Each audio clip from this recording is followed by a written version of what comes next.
Bueno, muy buenos días de nuevo, mis amados hermanos y amigos queridos. Es un gusto siempre, un honor poder explicar la bendita palabra de Dios. Levíticos capítulo 1. Aquí Génesis significa comienzo y ya estudiamos todo lo que fue el comienzo de nuestra historia, el comienzo del mundo. Luego estudiamos Éxodo, que significa salida.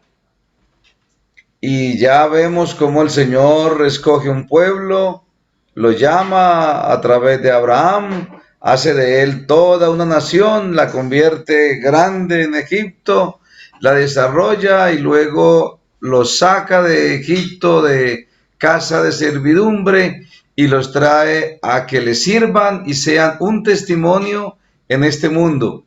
Así como ha estado el mal, siempre ha estado el bien. Dios se ha asegurado de que siempre haya un pueblo que lo represente, que hable de él, que predique su palabra. Así como Satanás siempre se ha asegurado que alguien hable de él, de los pecados, y que los publique y los promueva.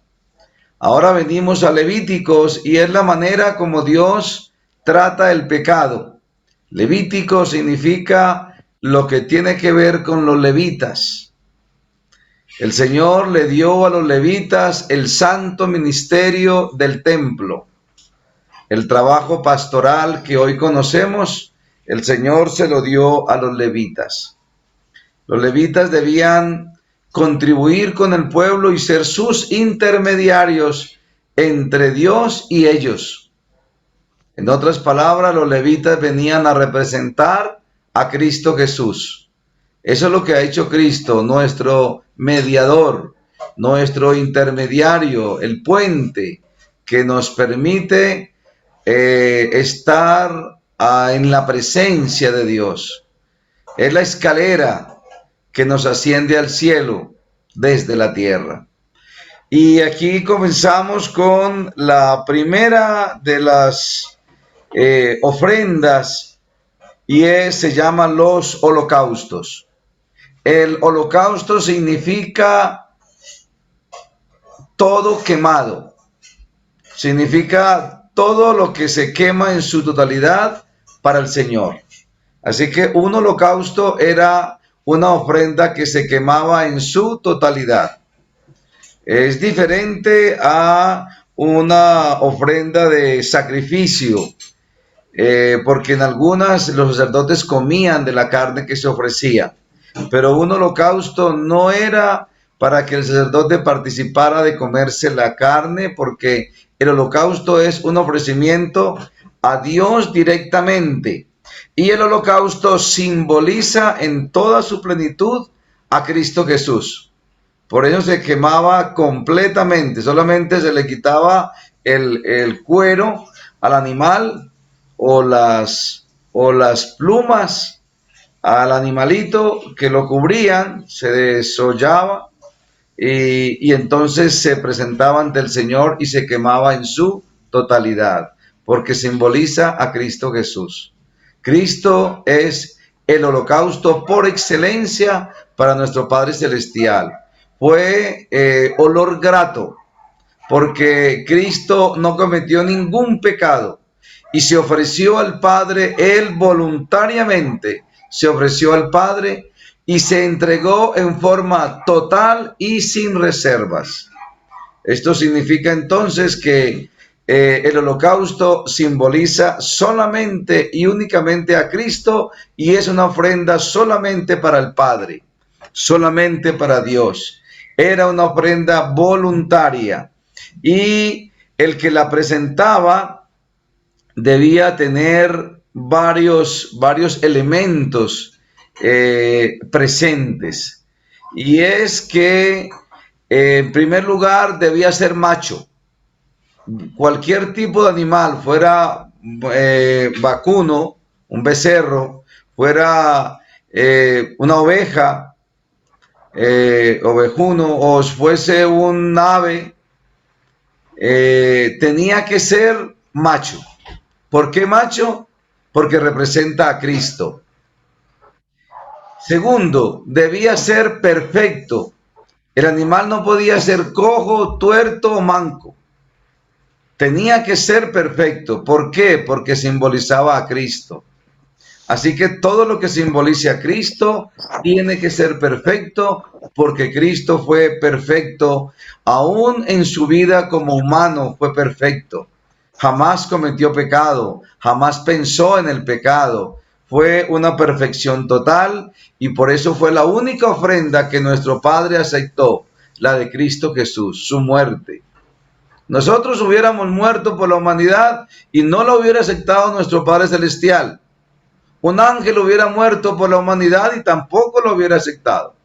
Porque aunque un ángel es perfecto, un ángel es un ser creado. No tiene vida en sí mismo, no tiene vida natural. Cristo Jesús sí. Así que debía ser perfecto, debía lavarse. El lavado significa la purificación. Jesús estaba lavado, puro y santo para Dios. Las ofrendas debían lavarse para quitarse todo lo malo, quitarse cualquier defecto, cualquier situación sucia debía quitarse porque Dios no acepta nada sucio para Él. Eso es el lavamiento, es símbolo hoy en día del bautismo, símbolo de la limpieza de los pecados. La iglesia adventista, todas sus doctrinas nacen de el santuario, todas, sin excepción, todas nacen del santuario. Nuestras 28 doctrinas salen de allí, totalmente bíblicas, totalmente teológicas. En términos de derecho, para hablarle a un abogado, le podríamos decir que el Pentateuco, los 5 primeros libros de la Biblia, son la constitución de la Biblia, son la máxima ley que existe. Y de ahí en adelante, estos 5 libros entrarían a medir los demás escritores de la Biblia. Debían escribir tal cual como está en el Pentateuco, tal cual como Dios se lo reveló a Moisés. Nadie puede escribir algo diferente y todos los demás escritores de la Biblia que siguieron posteriores escribieron de acuerdo al Pentateuco y el que se salió de esa línea entonces no fue aceptado en el canon bíblico. Esto es muy importante. Si le habláramos a un campesino de la Biblia, le diríamos que el corazón de una planta, el corazón de esta planta de la Biblia es el Pentateuco. La parte más importante, donde corre la savia para todo el árbol, es a partir del Pentateuco. Estamos estudiando lo más importante que la Biblia tiene, su corazón, la constitución, la máxima ley, y de ahí depende toda la Biblia. Si usted y yo llegamos a comprender claramente el Pentateuco, entonces podemos entender toda la Biblia, porque esta es la base principal. Estos son los cimientos de la Santa Escritura. Por eso es que los he invitado a estudiar capítulo por capítulo y ojalá pudiéramos estudiar versículo por versículo, solo que pues no tenemos el tiempo para hacerlo versículo a versículo, sino capítulo a capítulo. Es muy importante comprender que en el pecado interviene Dios y también interviene el hombre. Hay una parte que el hombre debe hacer y hay otra parte que Dios hace. Dios hace la que es imposible. En su palabra nos ha revelado que el ser humano, aunque se lave con lejía y amontone jabón sobre su cabeza, la mancha del pecado permanecerá aún en nosotros. Pero ¿qué hace Dios? Dios nos quita la mancha de pecado. Lo que nosotros no podemos hacer, lo hace Él. Él nos quita la mancha de pecado y la transfiere al Cordero. Cuando presentaban el holocausto, se afirmaban sobre la cabeza del Cordero. Y entonces ahí eran transmitidos los pecados a la ofrenda que se iba a presentar. Nuestra salvación es por sustitución. En vez de morir yo en la cruz donde yo debía morir, murió Cristo Jesús. En esa época moría el Cordero símbolo de Jesús. La persona, el pecador, debía llevar la ofrenda y él mismo debía matarla. Eso no lo hacía el sacerdote. Usted había pecado, entonces usted se conseguía, si era rico, se conseguía un becerro. Era la ofrenda predilecta de los ricos, los becerros, porque era la ofrenda más costosa. Un ternerito joven, un novillo. Nunca podría ser una ternera, tenía que ser un ternero, macho, no más de un año y perfecto, sin defecto alguno físicamente hablando. Lo llevaba hasta allá y luego allá en el horcón del sacrificio había un horcón clavado en el piso, en el atrio del templo, en el patio, y ahí lo amarraba, y una vez que colocaba sus manos, entonces sobre su cabeza confesaba los pecados y luego lo degollaba y recogía la sangre.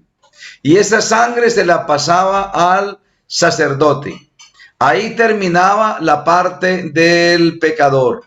Llevar la ofrenda, sacrificarla y pasar los pecados suyos a la vida del animal, es decir, a la sangre. Ahora el pecado quedaba simbólicamente en la sangre. Luego entraba ya el oficio de Cristo, simbolizado por el sacerdote. Llegaba el sacerdote y tomaba esta sangre y la rociaba en el altar del sacrificio.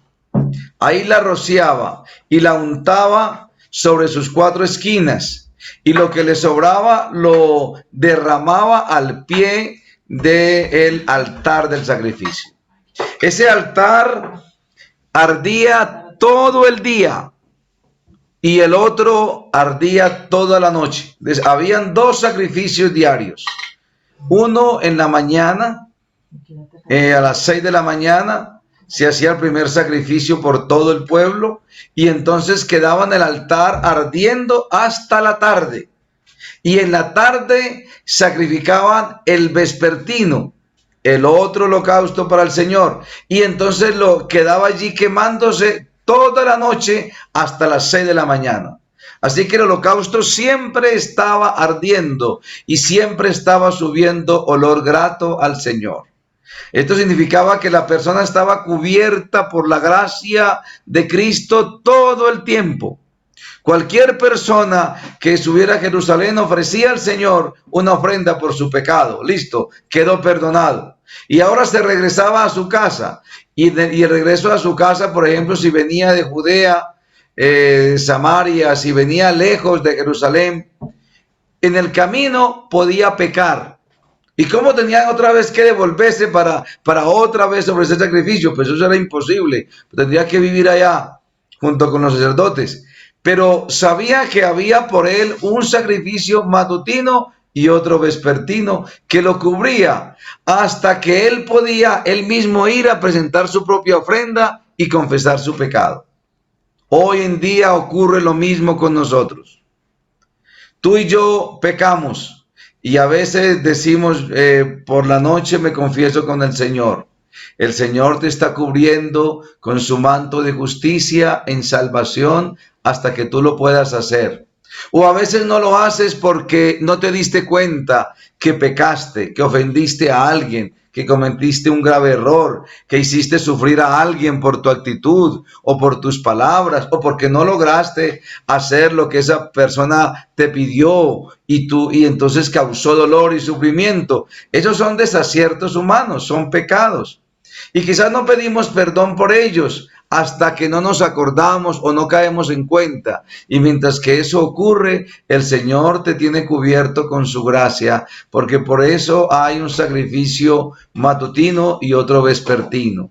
Todo esto simboliza a Cristo, que entró una sola vez a la muerte y murió por ti y por mí y nos cubrió en forma total del pecado. Esto es de gran importancia porque significa que todo aquel que cree en Cristo será salvo. Salvo por gracia, salvo por regalo de Dios. La salvación siempre ha sido un regalo, tanto en el Nuevo Testamento como en el Antiguo Testamento. Siempre hemos sido salvos por su gracia, por su infinito amor. Sino que aquí el Señor le trata con el pecador en su responsabilidad, para que vea que el pecado causa la muerte. Romanos 6:23, mas la paga del pecado, muerte es. El Señor le enseñaba al pueblo de Israel que el pecado siempre lleva a la muerte al ser humano. En este caso lleva a la muerte a la víctima, que era nuestro sustituto, que es nuestro reemplazo. Y esto simboliza a Cristo, que tuvo que llegar hasta la muerte por causa de nuestros pecados. No había otra manera, porque la paga del pecado, muerte es. Así que el Señor hizo todo esto para que el hombre viera que el pecado no es cosa sencilla, que es algo profundo, algo grave, algo que no debemos hacer. La persona cometía un pecado y entonces reunía dinero para comprarse un cordero, y si era muy pobre, un palomino o una tórtola era muy barata, valía cualquier cosa, así que se la llevaba al templo. Y todo el mundo veía que iba hasta el templo, o llevaba el cordero encima, en sus hombros hasta el templo, y todo el mundo lo veía pasar a pie hasta allá. Eran varios kilómetros porque el pueblo era grande, eran más de 3 millones de personas reunidas, viviendo en carpas, y el santuario estaba en la mitad. Entonces ellos salían desde por la mañana con su cordero encima, iban tristes. El pecador iba triste porque había pecado al Señor. Entonces, mientras que llegaba al santuario, iba confesando su pecado. Algunos iban llorando por su pecado, por su maldad. Llegaban allí, amarraban el cordero, le colocaban las manos encima de su cabeza, se apoyaban encima de él y luego confesaban sus pecados. Pasaban sus pecados a la vida de ese animalito y luego los sacrificaban ellos mismos. El mismo pecador llevaba el cuchillo y tenía que matar ese inocente animalito que ya le daba pesar matarlo, pero tenía que hacerlo. Y luego recogía la sangre y se la pasaba al sacerdote, y ahí terminaba la parte del pecador. Ese pecador no quería volver a pecar, no quería volver a tratar con el pecado, había quedado sucio de pecado, de la sangre del animal, había quedado enamorado del animal y ya tuvo que haberlo matado. Eso le causaba tristeza, eso hacía que llorara, y sabía que ese animal inocente estaba muriendo por él, símbolo que Cristo un día moriría por él de una manera inocente. Cristo no había hecho nada, y tener que morir por tu pecado y por mi pecado.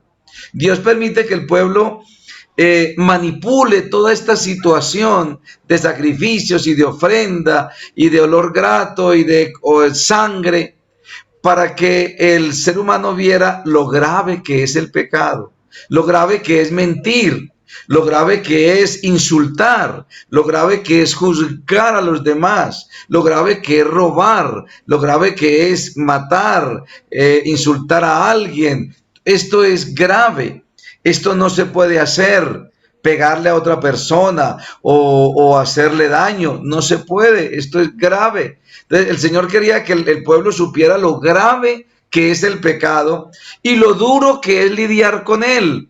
Porque el pecado lo hago yo, entonces ahora soy reo de muerte, pero como Dios no quiere la muerte del pecador, sino que se convierta en viva, entonces le permite un método para que no muera y pueda seguir viviendo. Y el método era el cordero, que simboliza a Cristo, y por la muerte del cordero el pecador era libertado y podía vivir. En otras palabras, por la muerte de Cristo tú y yo podemos vivir eternamente, porque Él murió. Por eso estamos tan agradecidos con Él, por eso es que lo amamos tanto, porque Él propició la vida eterna del ser humano. Ya la habíamos perdido por nuestro pecado. El Señor nos creó y nos regaló la vida eterna, nos regaló la vida en forma abundante, y nosotros la botamos, la perdimos con Satanás en el huerto del Edén. Y cada vez que tú y yo cometemos pecado, estamos botando la vida, estamos matando a Cristo, estamos haciéndolo ir al Calvario de nuevo, y nosotros estamos yendo a la vida eterna de nuevo. De ahí entonces, mis hermanos, que los holocaustos eran en forma general dos. Era uno obligatorio y uno voluntario. El obligatorio era el holocausto en la mañana, holocausto en la tarde, la ofrenda en la mañana, la ofrenda en la tarde. Esto era por el pueblo en general. Y esos eran obligatorios. Los voluntarios era cuando alguien llegaba y estaba agradecido con Dios y quería presentar un holocausto. De repente su primer hijo nació, entonces iba y ofrecía a Dios: gracias por ese hijo que me ha regalado, gracias porque mi esposa salió bien y no murieron, por agradecimiento de un cumpleaños, agradecimiento de una dádiva que he recibido de Dios, de la salud. Estaba enfermo y me alivié. Entonces presentaban holocaustos voluntarios, eran ofrendas voluntarias al Señor, y entonces se consumía todo el animal porque era una ofrenda de olor grato a nuestro Padre Celestial. Hoy los holocaustos que presentamos nosotros diariamente son las oraciones. Los holocaustos de aquella época están todos resumidos en las oraciones. Los holocaustos de carne se vuelven hoy en día oraciones. Hoy cometemos pecado y vamos y nos arrodillamos y pedimos perdón al Señor y le decimos: Señor, no quiero volver a hacerlo, ayúdame para no hacerlo más. Y el Señor nos da esa gracia y nos prepara para no hacerlo más. Y cuando lo volvemos a hacer, volvemos a pedir perdón. Y le decimos: Señor, qué pena, otra vez el mismo pecado. Pero el Señor ya no se acuerda del pecado anterior, porque Él lo echó a lo más profundo de la mar. Y si Él pudiera respondernos, te diría: ¿cuál otro pecado? Es el único pecado que tienes, los que has cometido de ayer a hoy, porque ayer fue la última vez que te confesaste conmigo. No tienes ningún otro pecado fuera de esto, los demás los olvidé, no me acuerdo, y Él tiene poder para olvidarlo. Bendito y alabado sea el Señor, que nos da su gracia, y hoy a través de las oraciones podemos decir, a través de Cristo Jesús, que somos salvos y nos mantendremos salvos hasta que Él venga por segunda vez a esta tierra. Jehová te bendiga y te guarde. Él haga resplandecer su rostro sobre ti y tenga de ti misericordia. Jehová alce su rostro sobre ti y ponga en ti paz, amor, amén, obediencia. Y hoy el agradecimiento a Dios por haber muerto en la cruz del Calvario y ser nuestro holocausto, olor grato a Jehová, que fue aceptado por nosotros, en sustitución de nosotros, en reemplazo nuestro. O sea que tú y yo ya morimos por el pecado. Ya morimos en la cruz del Calvario en la persona de nuestro Señor Jesucristo.